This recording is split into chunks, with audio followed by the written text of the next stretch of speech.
Si tu apprenais qu'un fils a voulu voler la femme que son propre père aimait, jusqu'à commettre l'impensable. Cette histoire n'est pas pour les cœurs fragiles.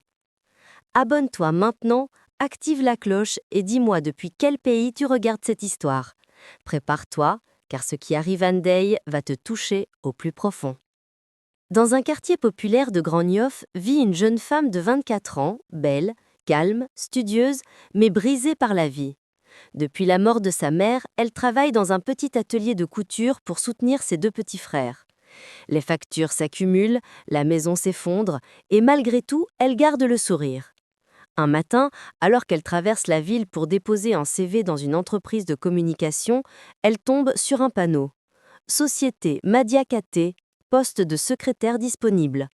Sans réfléchir, elle entre. La réceptionniste la dévisage, puis l'invite à attendre. Le bureau est vaste, vitré, avec une vue sur Dakar. L'air est frais, les pas résonnent, tout ici sent le luxe. Après 15 longues minutes, la porte du bureau principal s'ouvre. Un homme apparaît, Adama Madiakaté, 61 ans, costume gris, cheveux poivre et sel, regard doux mais puissant. On dit qu'il est l'un des plus grands entrepreneurs du Sénégal, qu'il a construit un empire à partir de rien, qu'il aide les jeunes, qu'il finance des écoles. Il avance lentement, la regarde, intrigué. « C'est vous, Ndeye ? Entrez. » La jeune femme tremble, intimidée. Adama lui demande de s'asseoir. Il lit son CV, observe ses mains, note sa timidité, mais aussi sa sincérité. « Pourquoi voulez-vous travailler ici ? » demande-t-il. Ndeye avale difficilement sa salive. « Pour aider ma famille, monsieur. » Il reste silencieux quelques secondes, comme touché. Il lui pose des questions, teste sa rédaction, sa politesse, sa capacité à garder son calme. À la fin, il dit simplement « Revenez demain à 8 heures. Le poste est à vous. » Ndeye reste bouche bée. Elle remercie 100 fois avant de partir en courant, le cœur léger, les yeux brillants. Le soir, ses frères sautent de joie. Elle promet que désormais, plus rien ne sera comme avant. Le lendemain, elle arrive dans un tailleur simple mais propre. Les employés la saluent timidement. Adama lui montre son bureau juste en face du sien. « Vous travaillez avec moi directement. » Les premières semaines, il se montre exigeant mais bienveillant. Il lui apprend à gérer les dossiers, à prendre des notes, à parler aux clients. Ndeye progresse vite. Adama la félicite souvent, lui offre parfois des déjeuners d'entreprise, s'inquiète de savoir si elle rentre bien chez elle. Il n'a jamais été ainsi avec aucune employée. Les rumeurs commencent. On murmure dans les couloirs. Il l'apprécie trop. À son âge, il devrait se calmer. Elle veut sûrement l'attraper. Mais Ndeye, naïve et concentrée, n'écoute rien. Elle ne voit en lui qu'un patron respectueux et juste. Pourtant, Adama, lui, ressent autre chose. Depuis qu'elle est arrivée, il sourit plus. Il rentre plus tôt chez lui. Il rêve à nouveau. Un soir, alors qu'elle apporte un dossier dans son bureau, il la regarde avec une douceur inhabituelle. « Tu es une fille courageuse, Ndeye. Je voudrais que tu saches que tu n'es pas seule. » Elle baisse les yeux troublée. Un lien invisible se crée. Mais c'est à ce moment précis que tout bascule. Le fils d'Adama, Karim, 28 ans, revient du Canada après 5 ans d'absence. Beau, séduisant, arrogant, il a toujours vécu dans l'ombre de son père. Il débarque à l'entreprise sans prévenir. Quand il entre dans le bureau, Ndeye se lève pour l'accueillir, mais Karim la fixe longuement, un sourire carnassier au coin des lèvres. « C'est toi la nouvelle secrétaire » demande-t-il d'une voix douce mais dangereuse. Elle répond timidement. Adama, heureux de voir son fils, tente de le prendre dans ses bras, mais Karim le repousse légèrement, sans méchanceté apparente. Il observe la proximité entre son père et Ndeye, la manière dont ils se regardent, la tendresse dans les gestes d'Adama. Dans ses yeux, une étincelle de jalousie s'allume. Le soir même, il appelle un ami. « Je crois que mon père a une petite passion. Et tu me connais, je ne laisse jamais passer une occasion de m'amuser. » Les jours suivants, Karim devient mystérieusement présent.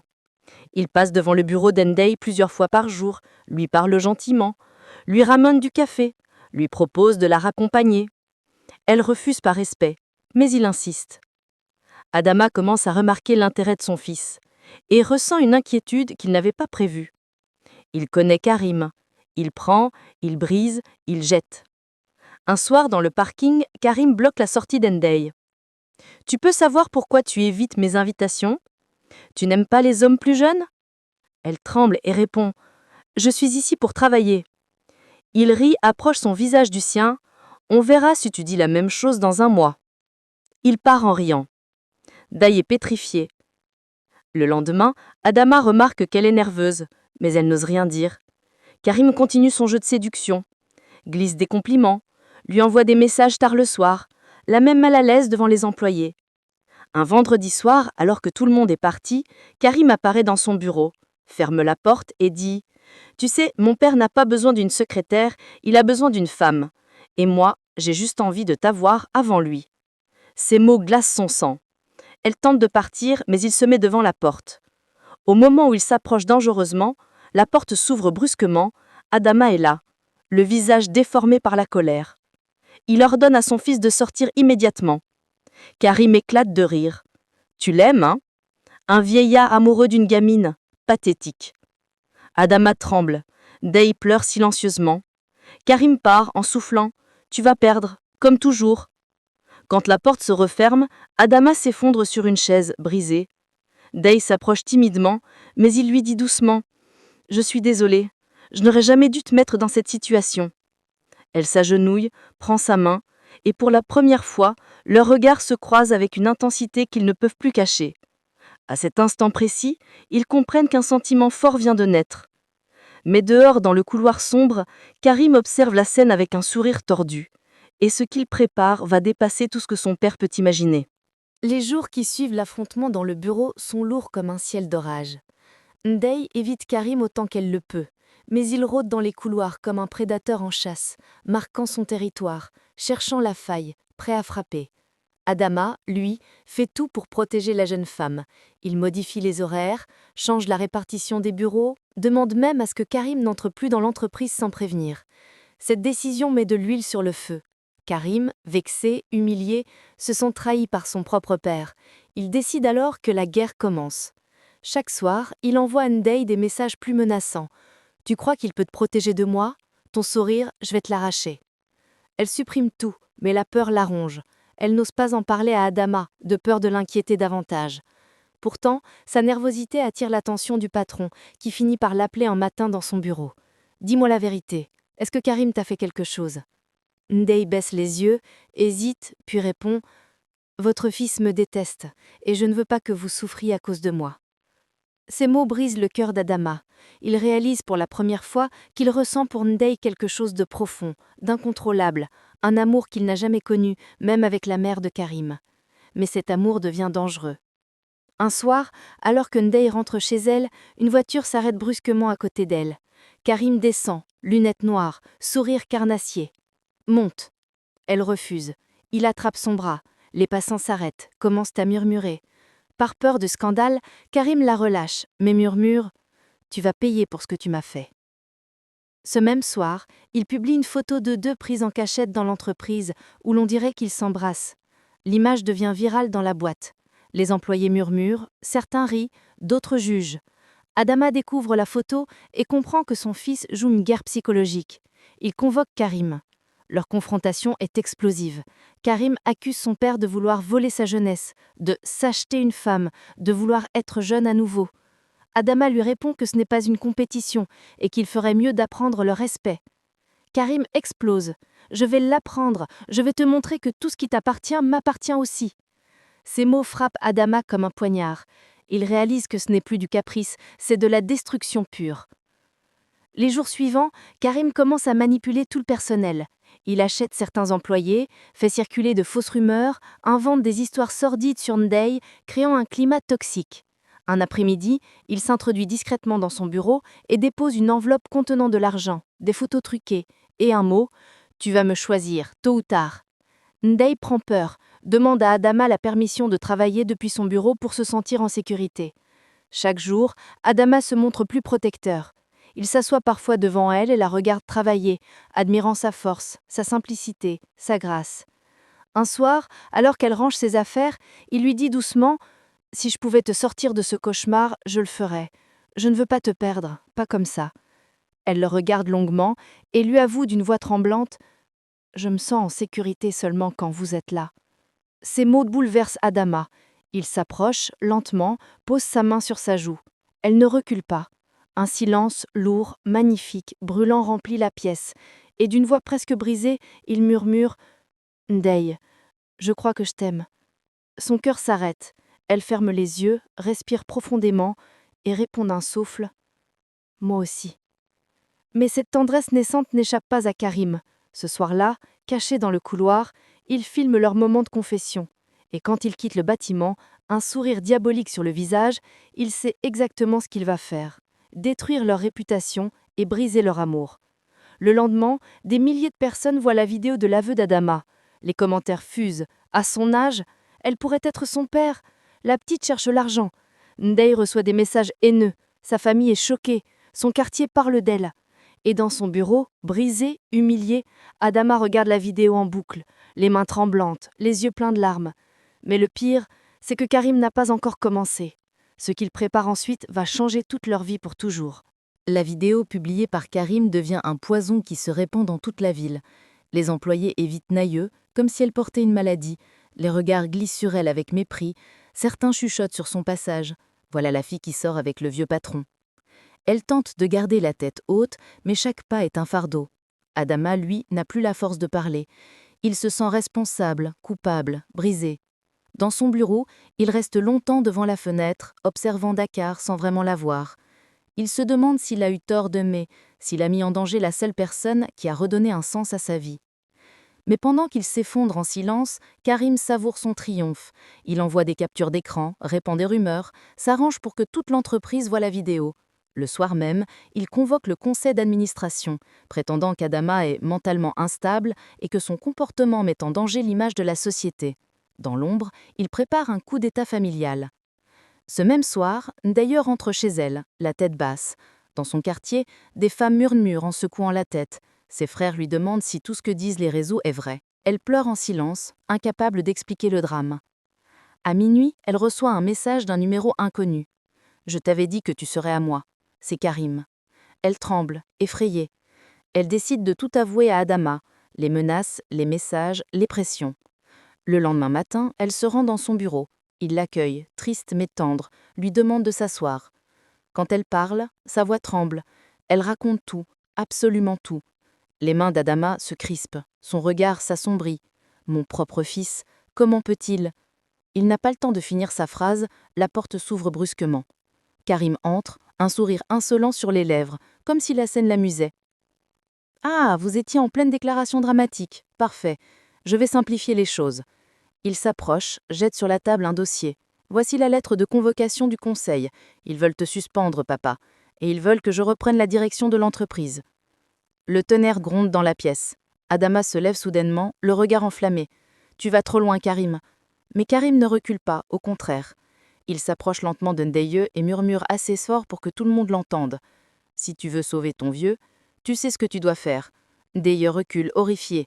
Adama perd le contrôle et pousse son fils contre le mur.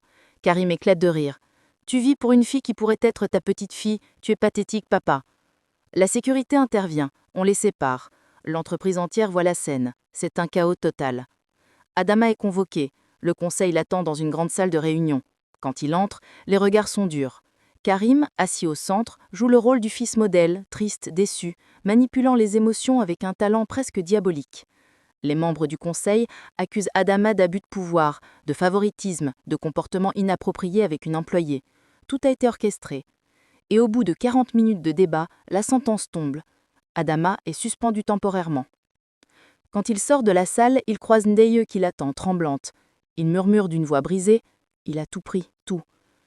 Elle le serre contre lui sans réfléchir, consciente qu'il vient de perdre une partie de lui-même.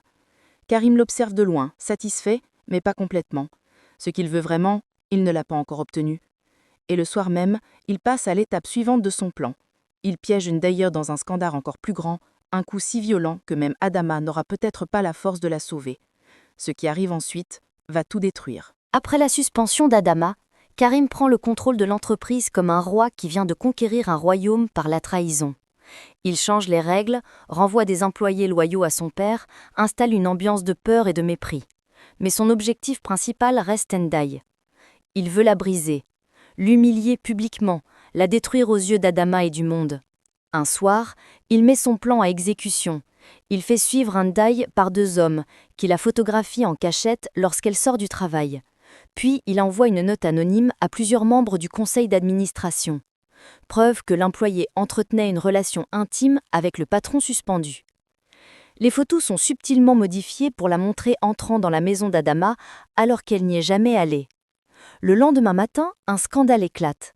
Un blog à potins publie un article viral intitulé « La secrétaire de 24 ans qui aurait détruit un empire. Révélation explosive ». Photos truquées, témoignages inventés, conversations falsifiées. Tout est conçu pour détruire la réputation de la jeune femme. À l'entreprise, personne ne lui adresse la parole. Certains osent même lui dire en face « Tu as ruiné la vie de ton patron ». Ndaye pleure dans les toilettes, incapable de respirer. Elle veut démissionner, fuir, disparaître. Elle appelle Adama, mais il ne répond pas. Ce même matin, Adama reçoit lui aussi le lien de l'article. Il lit, tremble, jette son téléphone, puis débarque dans l'entreprise comme un homme enragé. Il exige de voir le conseil immédiatement. Karim, faux sourire aux lèvres, l'accueille. « Papa, ce n'est pas raisonnable. » Tout explose. Adama accuse son fils de manipulation, d'avoir créé un scandale, d'avoir falsifié des preuves. Karim joue la victime. « Tu refuses de voir que cette fille t'a utilisé. Regarde les réseaux, regarde les preuves. » Le conseil hésite. Les photos semblent authentiques. La pression monte. Le président du conseil demande à Adama de quitter les lieux. En sortant, Adama croise Ndaye dans le hall. Elle est assise par terre, les mains sur son visage, le cœur brisé. Il s'accroupit doucement. « C'est moi, je suis là. » Elle se jette dans ses bras, sanglote. « Je n'ai rien fait, je vous jure. » Il lui caresse les cheveux. « Je sais, je te crois. » Karim, debout à quelques mètres, observe la scène avec une satisfaction sombre. Il s'approche, applaudit lentement. « Quel tableau touchant, mais inutile. Tu as perdu, Papa. Et toi, Ndaye, tu n'imagines même pas ce qui vient. » Il sort un dossier de sa mallette. Une plainte officielle déposée contre Ndaye pour harcèlement professionnel et manipulation affective. Une plainte que Karim a lui-même rédigée, signée sous le nom d'Adama pour qu'elle paraisse authentique. Ndaye s'effondre. Adama devient livide. « Tu es fou, Karim ? Dément ça immédiatement !» Mais Karim recule, un sourire glacé au visage. Une fois que la justice aura commencé, ni toi ni elle ne pourraient rien faire. Ce soir-là, la police appelle Ndaye pour une audition. La nouvelle se répand dans tout Dakar. Sa famille panique, ses fraises pleurent. Dans son lit, elle tremble, incapable de fermer l'œil. Adama, lui, se tient debout toute la nuit dans son salon, les mains crispées sur un dossier, incapable d'accepter l'idée de perdre Ndaye ou de voir son fils détruire une innocente. Mais quelque chose se brise en lui. Et au lever du soleil, Adama prend une décision qui va tout renverser. Il va révéler un secret que personne n'a jamais entendu. Un secret sur Karim, un secret suffisamment puissant pour changer le destin de tous. Le soleil se lève sur Dakar, mais ni Ndaye ni Adama n'ont dormi. Ce matin-là, tout doit se jouer. Ndaye se rend au commissariat pour son audition, tremblante comme une feuille, entourée de regards accusateurs. Pendant ce temps, Adama sort de chez lui, déterminé, le visage marqué par la douleur mais animé d'une force nouvelle. Il n'est plus question de silence ni de honte. Il doit sauver Ndaye, même si cela signifie perdre définitivement son fils. Au commissariat, Ndaye raconte sa version, sa voix tremblante mais honnête.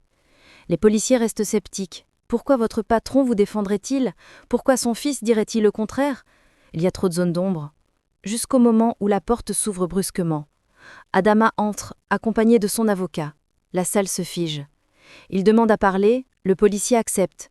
Il avance lentement vers la table, pose un dossier épais et dit d'une voix grave « Je viens révéler la vérité, toute la vérité ».